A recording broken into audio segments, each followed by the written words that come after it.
आज एमती गोटे दिन थिला दिन सारा एत खराब गला किंतु जिते 8:30 बेलू घर को आसिक पुष्पांजलि देले ना दिन सारार कष्ट गोटे सेकेंड रे फल मिलगला। नमस्कार ओडिशा, जय जगन्नाथ। दिन सारा मोर केमती कटी आपण पूर्व वीडियो देखिए जानी आउ संध्या 7:30 बेलू घर को आसला 8:30 बेलू आम घर पाखे पुष्पांजलि दियाला।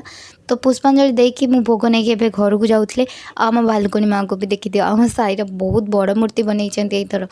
तो प्रथमे घर को आसला बो को पणा देली तापर मु भी पीली आउ दिन सारार जो भोक आजिकल आउ एते भी ठाकुर को मानु ना जदि भी मानुंट निज स्वार्थ पाई मु जानी दिन सारा कौन पाई उपास थे किंतु भाविली थरे प्रथमे ठाकुर को भलसे मुंडिया मारदेवी तापर खाइबी कारण खाइबा जिते भी हेल्ले करपाइबी किंतु एई दिन आउ आसीबो कि नहीं कि जाने। तो तापर बो तांका ऑफिस रु भोग आनिथिले दिनर तो ताकू खाइथिले से बुंदी। तो घरे आमर बहुत साधा भेज होता जोटा कि परोटा और चना बुट तरकारी आ पनीर तरकारी तो बहुत स्वादिष्ट खाद्य। तो गोटे मनीष को केते शांति मिलता है जान पेट पूरा खाद्य मिले तो आराम से पेट पूरा खाओ।